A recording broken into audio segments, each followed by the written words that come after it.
जी न पाएंगे।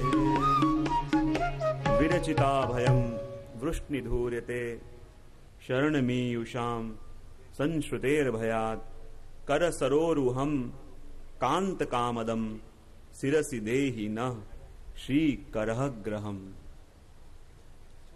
गाते गाते गोपियों ने अगले श्लोक में तो कह दिया कि हे प्रभु, हम आपको जान गए, आप कौन हैं। और जो ने प्रभु को जान लिया वही तो ये बात कह सकती हैं। क्या कहती हैं कि हे प्रभु, और प्रभु को संबोधन क्या किया? वृष्णि धूर्यते। हे प्रभु, आप तो वृष्णि कुल में श्रेष्ठ हो, वृष्णि कुल के धुरंधर हो। और वृष्णि कुल यानी बरसने वाला कुल, जिसके अंदर सभी कृपालु हैं, जिसके अंदर सभी बरसने वाले हैं। और उन बरसने वालों में श्रेष्ठ तो प्रभु आप हो। और हे प्रभु, आप बरसने वाले होने पर भी, वृष्णि में श्रेष्ठ होने पर भी हम प्यासे रह जाएं, ये प्रभु कहां की अनाए। प्रभु आप जानते हो, आप तो स्वाति जल बिंदु हो। और हे प्रभु, हम आपके भक्त और कोई नहीं पर चातक हैं। चाहे बरसने वाले बादल तो बहुत मंडराते हैं, चाहे काले काले बादलों ने आसमान को आच्छादित कर दिया हो, लेकिन वो चातक तो स्वाति जल बिंदु की प्रतीक्षा करता रहता है। कहते हैं चातक प्यासा प्यासा मर गया, स्वाति जल बिंदु नहीं गिरा। प्यास के मारे उसका गला सूख गया, प्यास के मारे उसके प्राण जाने को आए। पास में ही गंगा जी बह रहे थे, लेकिन स्वाति जल बिंदु के लिए तरसता हुआ वो चातक जानता था ये गंगा जी हैं। अंत समय में इसका पान हो जाए तो जीव तर जाए। जानता था ये गंगा जी हैं, ठाकुर जी के चरणों से निकले हैं। लेकिन चातक की ऐसी टेक थी कि पीऊंगा तो स्वाति जल बिंदु पीऊंगा, चाहे प्यासा मर जाऊं, चाहे प्यासा तड़प के रह जाऊं। और इसलिए तो जब चातक ने भी विचार किया, हमारे कुल की तो ये परंपरा है कि पिए तो स्वाति जल बिंदु पिए, वरना प्यासे मर जाएं। सोचा मैंने तो ये परंपरा निभाई, पर मेरे कुल में, मेरे परिवार में आगे भी ये परंपरा निभेगी कि कैसे।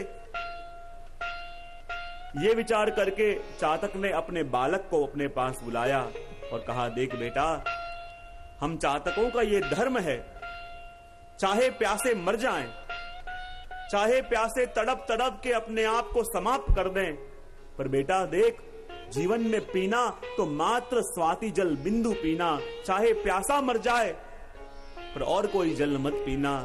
तब बालक ने हाथ जोड़ के पिताजी से कहा, पिताजी आप कह रहे हो कि भले प्यासा मर जाना, पर पीना तो मात्र स्वाति जल बिंदु पीना, उसके अलावा कोई जल नहीं पीना। पिताजी मुझे तो आज ही पता चला कि स्वाति जल बिंदु के अलावा और भी जल दुनिया में होता है। मैंने तो देखा है एकमात्र स्वाति जल बिंदु को ही जल के रूप में जाना है, जो हमारा प्राण है, जो हमारी टेक है। और वैसे ही गंगा जी के किनारे प्यास के कारण तड़पता तड़पता जब चातक गंगा जी के अंदर गिर गया, तो गंगा जी में भी गिरा तो ऐसे गिरा कि उसकी चोंच ऊपर की तरफ रहे।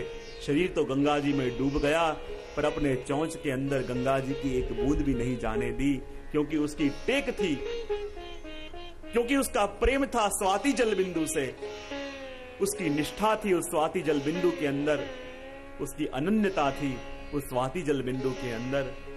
और वास्तव में जहां दृढ़ता होती है, जहां अनन्यता होती है, जहां स्वरूपाशक्ति होती है, वहां सारी वस्तुएं गौण हो जाती हैं। स्वरूपाशक्ति का मतलब ये नहीं कि हम और सब चीजों की अवहेलना कर रहे हैं, हम और सब चीजों की अवगणना कर रहे हैं।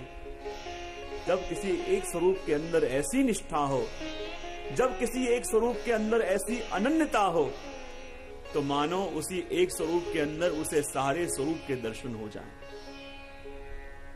सभी के अंदर एक को देखना, पर पुष्टि मार्ग कहता है एक के अंदर सभी को देख लेना। हर एक जगह भाग के, हर एक जगह जाके अपन एक को ढूंढे, इससे अच्छा है अपने घर के अंदर जो अपने पर कृपा करके विराज रहा है, उस एक के अंदर अपन सबको देख लें। और वास्तव में जब ऐसी टेक, ऐसी अनन्यता आती है, तब वास्तव में वो जीव धन्य होता है। और गोपियां प्रभु से वही कह रही हैं, हे प्रभु, आप तो बरसने वाले हो, वृष्णि धूर्य वर्षति कामान इति वृष्णि, जो कामनाओं को पूरा करे वो वृष्णि। और हे प्रभु, आप तो सभी कामनाओं को पूरा करने वाले हैं, क्योंकि आप कैसे हैं, भक्त के मन में मनोरथ भी आप जगाते हैं और उसके मनोरथ को प्रभु पूरा भी आप करते हैं। हे प्रभु, आपने आपके दर्शन का मनोरथ हमारे मन में पहले जगाया, बीज बो दिया, लेकिन जब वो फल पका और हम आपके लिए तरस रहे हैं, तब प्रभु आप हमसे ओझल हो गए हो। हे प्रभु, कृपा करो, जैसे आपने सभी की कामना पूरी करी, हे कृपानाथ, कृपा करके प्रभु हमारी भी कामना पूरी करो। भगवान ने कहा, देखो, मैं किसी की कामना पूरी भी करता हूं और कामनाएं पूरी भी कर देता हूं। भगवान दो रूप से कृपा करते हैं। एक तो भगवान कोई जीव मन में इच्छा करे और इच्छा को पूरा कर देवे, वो साधारण कृपा।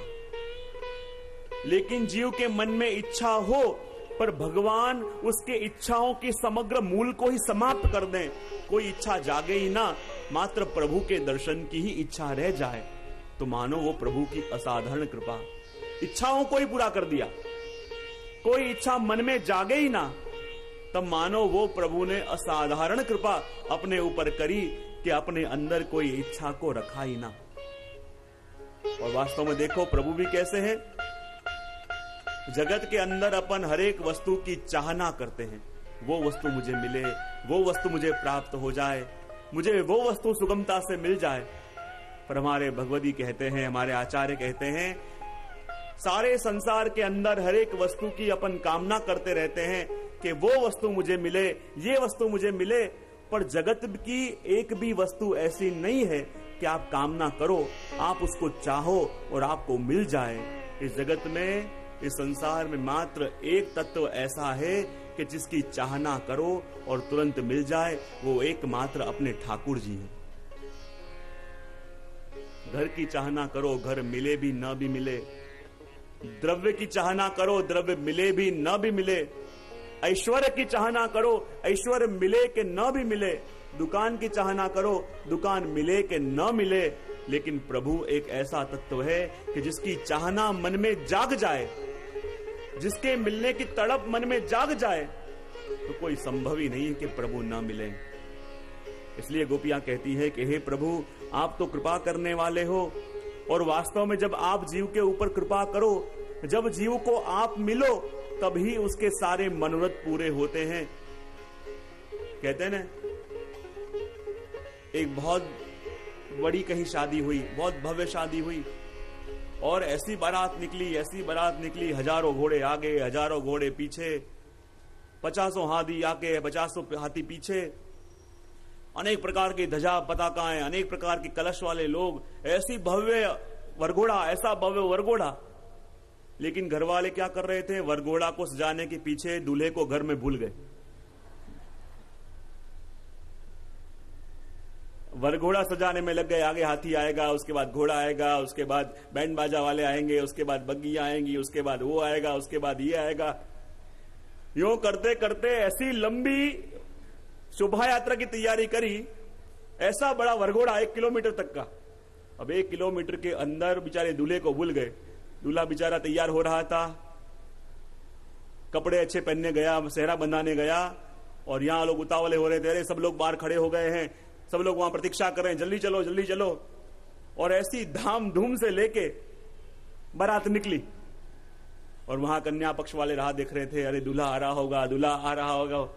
और ऐसी तान झान चल रही थी, ऐसे बैंड बाजी चल रहे थे, आगे ऐसे नाचने वाले नाच रहे थे, ऐसे हाथियां आगे थे, ऐसे घोड़े थे, लेकिन कन्या पक्ष वाले ढूंढे, अरे जिसके लिए राह देख रहे हैं वो कहां है। हाथी दिख रहे हैं, घोड़े दिख रहे हैं, बैंड बाजा दिख रहा है, सारे सगे संबंधी दिख रहे हैं, पर